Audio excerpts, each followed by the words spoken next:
এর মাধ্যমে তোমাদেরকে 12 নম্বর 20 নম্বর সিগন্যাল দিচ্ছি। এই সিগন্যালের মাধ্যমে ক্ষমতা প্রেমিকরাও বাংলার জমিন থেকে উৎখাত হবে, বাংলার জমি থাকতে পারবে না ইনশাআল্লাহ। আমাদের মূল লক্ষ্য উদ্দেশ্য হলো আমাদের এই দেশ স্বাধীন করতে গিয়ে আমাদের যারা জীবন দিয়েছিল, রক্ত দিয়েছিল, পঙ্গু হয়েছিল, যারা দেশ পরিচালনা করেছে, আমাদেরকে ধোঁকা পেয়ে বোকা দিয়ে বারবার আমাদের দেশকে চোরের দিক থেকে, দুর্নীতির দিক থেকে ফাঁস বানিয়েছে।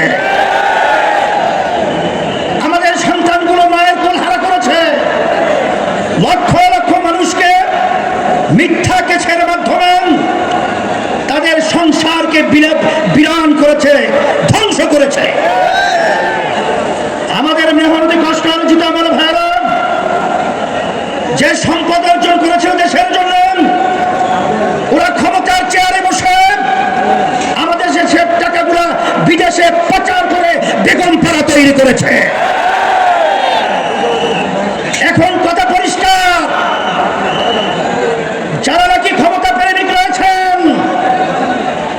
বারবার আমাদেরকে মানুষের কাছে বিতর্কিত করার জন্য আপনারা বলেছেন আমরা নাকি জাতীয় নির্বাচনকে প্রশ্নবিদ্ধ করছি, পিছিয়ে নেওয়ার ষড়যন্ত্র করছি। কিন্তু মাঠের দিকে চেয়ে দেখেন, আমরা জাতীয় নির্বাচনের জন্য প্রস্তুত রয়েছি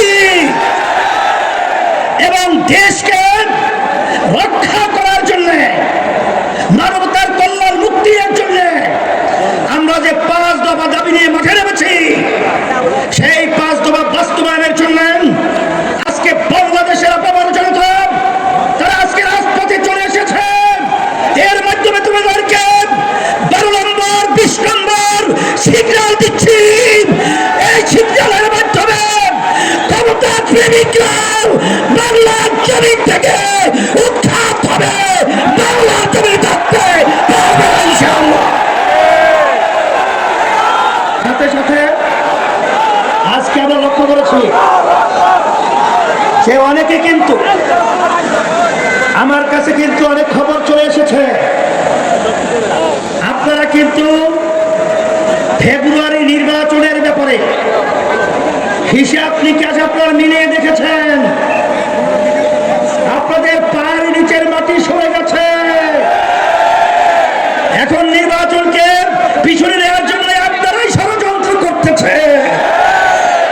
এই সিগন্যাল কিন্তু আমাদের কাছে এসে গেছে, কিন্তু ভালো করে জেনে রাখেন, জনগণ তো আপনাদের পক্ষে মতামত রায় দেওয়ার মতো পরিবেশ নেই। এখন আপনারা গুন্ডামি, সেন্টার দখল, বিভিন্ন সন্ত্রাসীর মাধ্যমে আপনারা ক্ষমতার চেয়ারে বসবেন, সেদিন ভুলে যান। এখন বাংলাদেশের মানুষ সজাগ রয়েছে, আর আমাদের বাংলাদেশের সম্পদ আর গুন্ডামি চুরি করে, ডাকাতি করে, আর বিদেশের দাবিদাদের প্রভুদের কাছে দিয়ে যাবে না, তাদের পারবে না ইনশাআল্লাহ। আমি সকলকে আহ্বান জানাবো, আমি আমার ভাইদেরকে, মা বোনদেরকে বলবো, আমরা যেন চাঁদাবাজদের সহযোগী না হই। যারা মায়ের কোন সন্তান হারা করেন তাদের যেন আমরা সহযোগী না হই। যারা আমাদের দেশে বসে আমাদের দেশের টাকা বিদেশে পাচার করেন তাদের যেন আমরা সহযোগী না হই। এই আহ্বান, এই অনুরোধ, এই লক্ষ্য সামনে রেখে আপনাদের আজকে এই সুন্দর পরিবেশ এবং মহা সমাবেশে যে আপনারা বিভাগীয় আজকে সমাবেশকে পরিণত করেছেন, সকলকে ধন্যবাদ জানাচ্ছি আয়োজকদেরকে। এবং আমরা দোয়া চাই আমরা যেন ইসলাম দেশ মানবতার কল্যাণে